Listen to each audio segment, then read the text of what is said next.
piramenza, virtù e romenza. A me siam ciorro re, a me siam trusciale, a me siam codola, caipirasa e droma. A me siam ciorro re, a me siam hazarde, piramenza de platu, si cavamenge codiapu,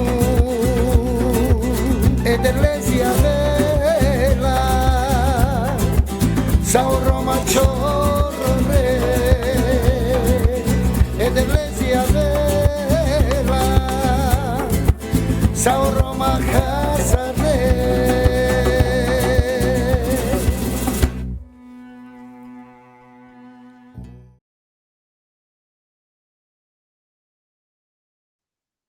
Droi também. Hoje é um dia simbólico, especial, de força e de luta.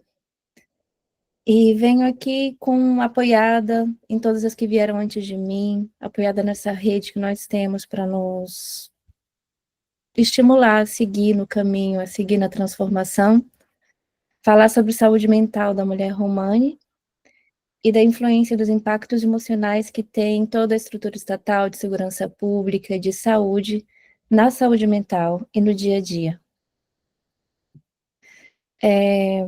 Primeiro, é importante destacar que quando a gente está falando de saúde mental, não estamos falando de algo isolado da vida, da rotina, da cultura, do pertencimento e da pele.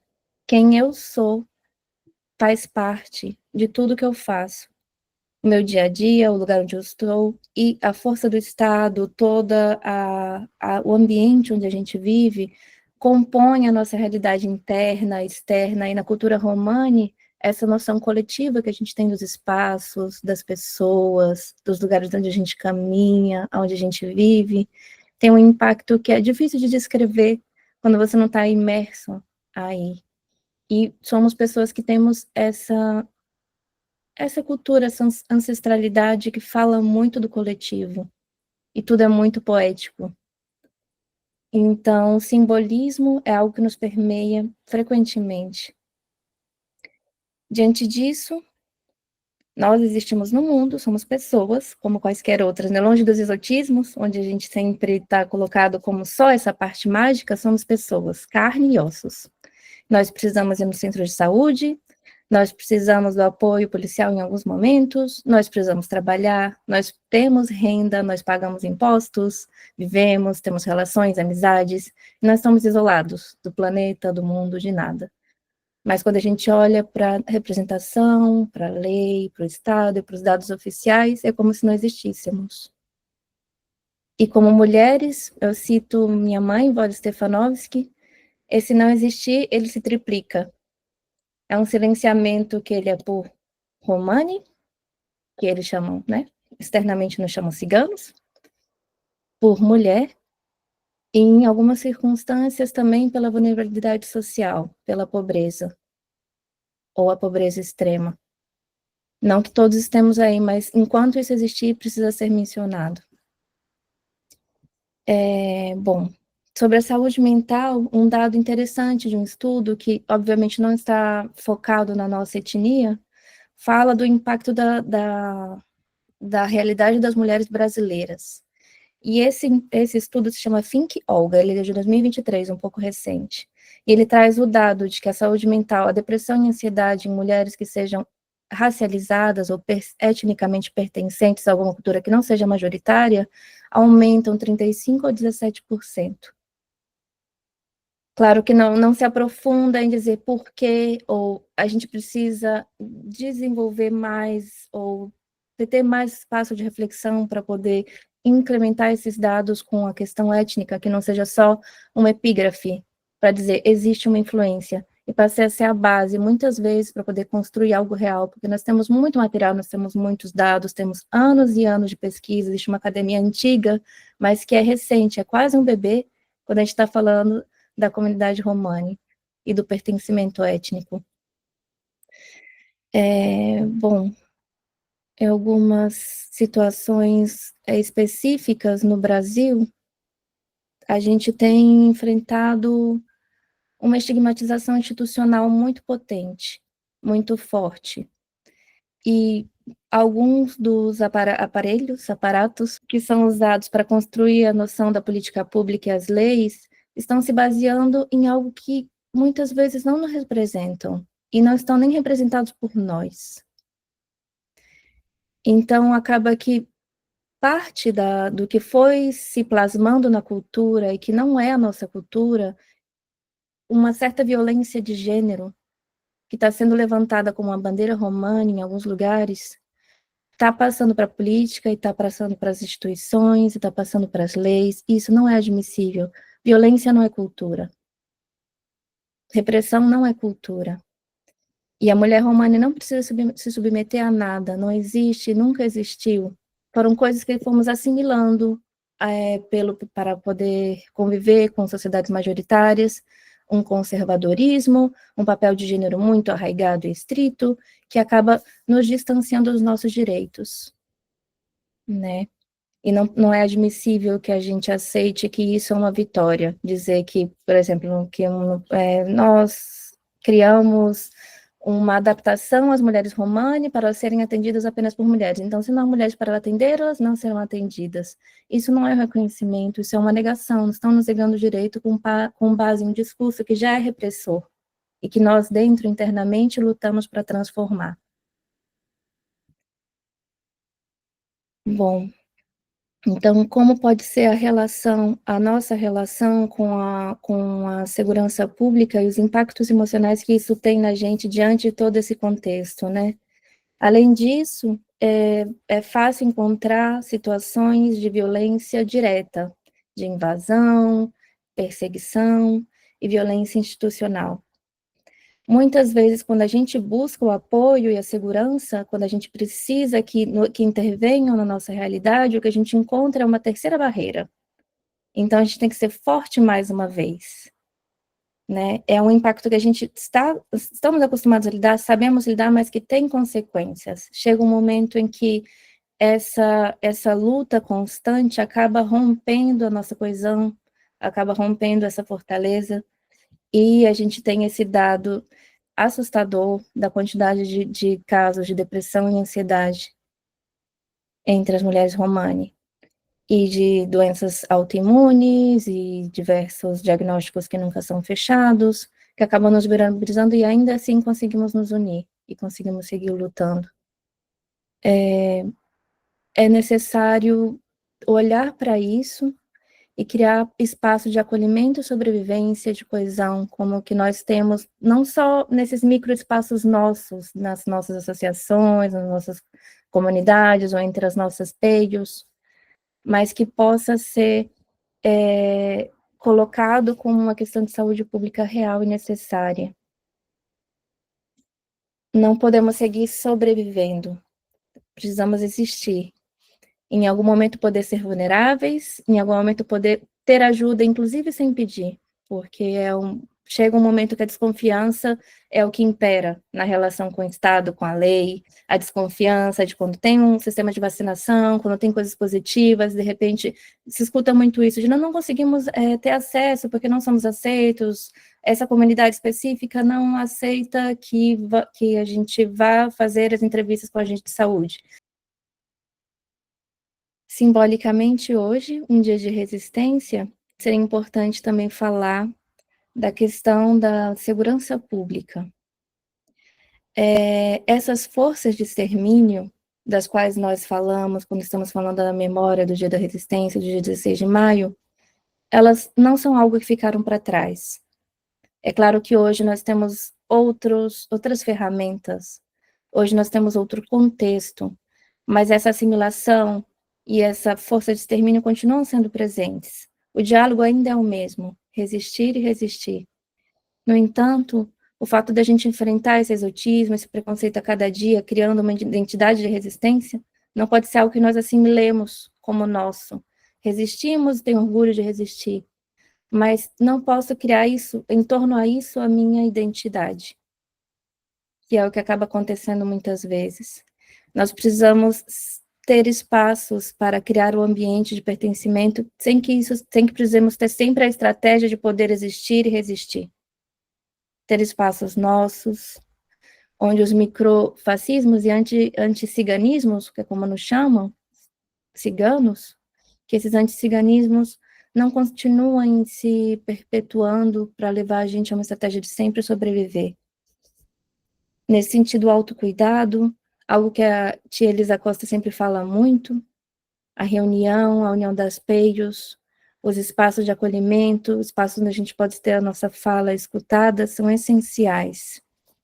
E manter a força das nossas lideranças para poder manter essa coesão e levar adiante a nossa cultura e a nossa etnia limpa de todas esses estigmas. Precisamos urgentemente de políticas interseccionais, de gênero, de etnia, de classe, para garantir que possamos ter acesso não só ao básico, ao inevitável, né? Que nem isso a gente tem hoje, mas para poder ser cidadãos de direito pleno, cidadãs de direito pleno. Bom, pelas mulheres romanas que vieram antes de mim, pelas que caminharam antes de mim, pelas que virão, espero continuar nesse longodrom com muita força e luz e construir um lugar onde podamos existir com plenitude. O Prepeyali.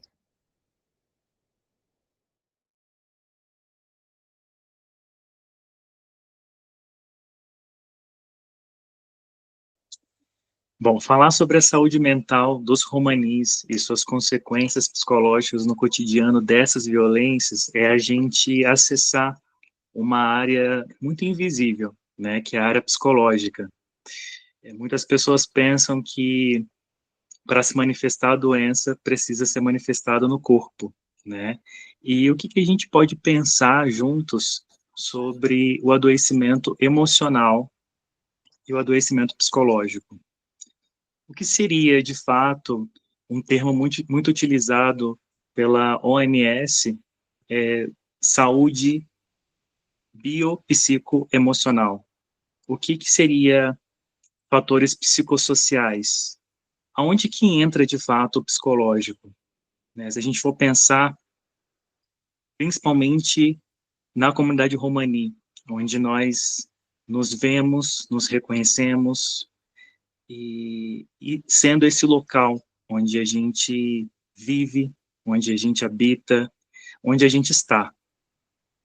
A gente sabe que, historicamente, existe uma grande gama de preconceitos, de estigmas, de realidades que muitas vezes foram fantasiosas, né? Uma fantasia construída socialmente. E essa fantasia, muitas dessas fantasias mataram e matam muitos de nós. Fantasias essas que, por uma brincadeira, por uma história mal contada, por um conto, por uma tradução errada no dicionário, onde se referia o termo cigano como aquele que rouba, como aquele que não traz segurança, como aquele que traz ameaças. Como que uma pessoa que pertence à Romani, à comunidade Romani, se sentiria lendo uma tradução do dicionário com todas essas ameaças? O que de fato, de que modo essas ameaças afetariam o psicológico dessa pessoa? A saúde do homem e a saúde da mulher são áreas que a gente precisa olhar com muito carinho e com muito respeito. Por muito tempo, a gente vem observando que o conceito discutido e apresentado no conceito de saúde possui uma definição como estado completo de bem-estar físico, mental, social e não apenas a ausência de doença. Isso definido em 1948. Então, assim sabemos que o direito a uma boa saúde e a atenção da saúde é considerado um direito humano. Em que momento se perdeu a junção de saúde, saúde orgânica, saúde mental, saúde psicossocial como um direito humano? Em que momento isso deixou de ser discutido e excluído para a comunidade romani? A gente precisa pensar que a saúde, né, os direitos humanos, como um dos modelos atuais de determinantes sociais de saúde, se atribui ao Informe Mundial da Comissão de Determinantes Sociais, da OMS, onde, entre aspas, eu cito, corrigir desigualdades em uma geração. E aí a gente pensa numa estratégia em alcançar a equidade na saúde, agindo sobre determinantes de saúde. Mas antes de falarmos sobre determinantes de saúde, e depois adentrarmos a saúde mental especificamente, a gente precisa pensar que antes disso existe a desigualdade social. E a desigualdade social, ela se caracteriza como desigualdade econômica, de renda, de oportunidades, racial, regional, de gênero, de geração, social. E nesse social, adentramos os acessos à saúde, à educação, à moradia, ao transporte e ao lazer. Por mais ou menos um ano, eu desenvolvi um trabalho com mulheres ciganas na Espanha. E eu pude ter contato com núcleos familiares, né, mulheres romanis. E muitas dessas mulheres, elas relatavam, e os seus maridos também relatavam, da preocupação do futuro que eles têm, que eles apresentam com os seus filhos, né? E fora isso, como psicólogo, dentro de um espaço seguro, muitos desses homens e dessas mulheres, eles confidenciavam que eles apresentavam o interesse, uma vontade de ter uma relação homossexual, né, homoafetiva, com uma outra pessoa do mesmo sexo, do mesmo gênero. E como apresentar isso à sociedade?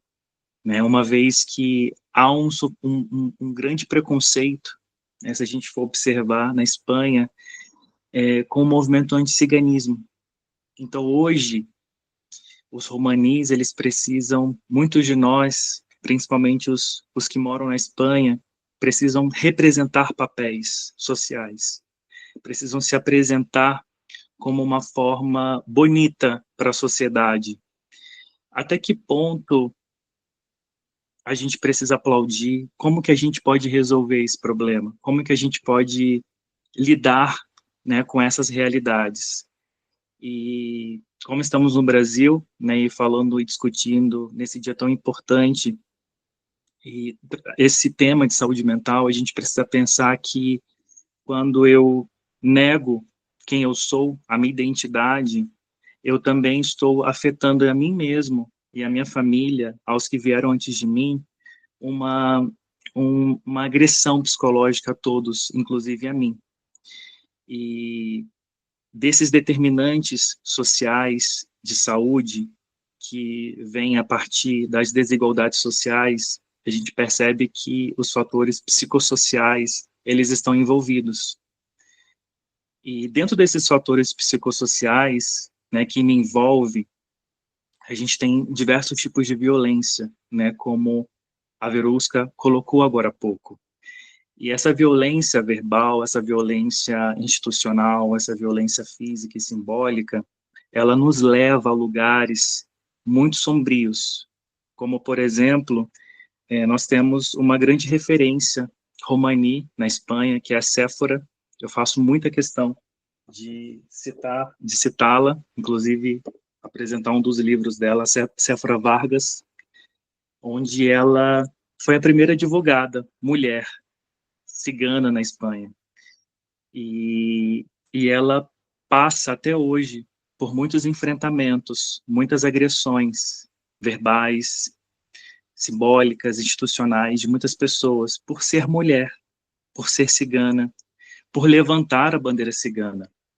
E o que a gente percebe, e eu sempre que tenho um contato com ela sempre me traz o quão difícil é ser cigana, o quão difícil é ser romani, o quão difícil é levantar a bandeira que aparentemente está limpa, mas ela sempre apresenta o cheiro de sangue que ainda marca a nossa bandeira. E é uma invisibilidade psicológica, é uma invisibilidade de agressões, de violência. Uma mulher, ela pode sim, ela deve sim falar, ela deve sim lutar, assim como nós homens também. E nós temos o direito de ser quem somos, de ser um gay romani, de ser uma mulher solteira romani, de ser quem somos. E um outro caso que eu gostaria de colocar aqui como exemplo, eu presto atendimentos aos romanis na Espanha, atendimento virtual psicológico, e o índice hoje de ideação suicida está aumentando cada vez mais, por uma questão de, infelizmente, discriminação, anticiganismo e racismo. Até quando a gente vai estar levantando a nossa bandeira sentindo o cheiro de sangue nela?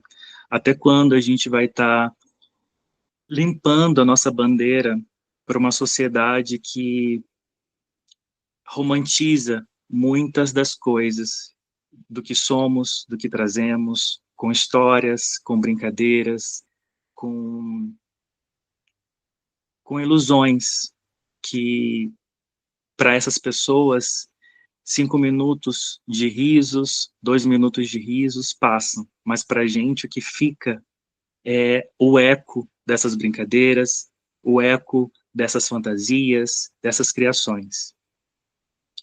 E para fechar minha fala, né, como psicólogo atuante no Brasil também, eu quero destacar que existe sim um movimento que nós estamos fazendo, e eu me incluo nesse movimento, de luta para que o Conselho Federal de Psicologia reconheça o trabalho dele e a importância dele em relação ao cuidado que devemos ter nos atendimentos em relação aos romanis.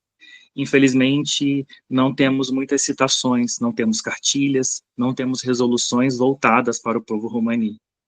E uma resolução do CFP cita-se somente aos romanis espanhóis. E onde estão os romanis brasileiros? E onde estão os psicólogos romanis do Brasil?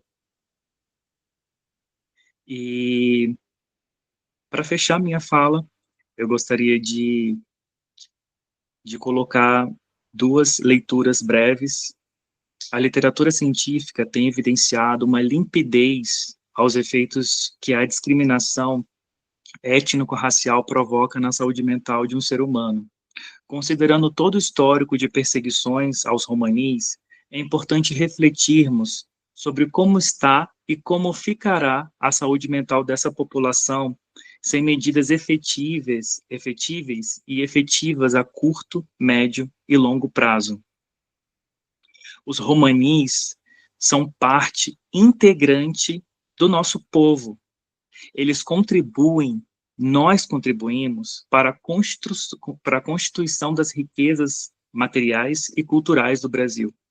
E certamente, quando pudermos romper com as barreiras dos preconceitos, poderemos aprender e receber mais desse povo admirável que somos. Muita gratidão por essa oportunidade, por esse espaço.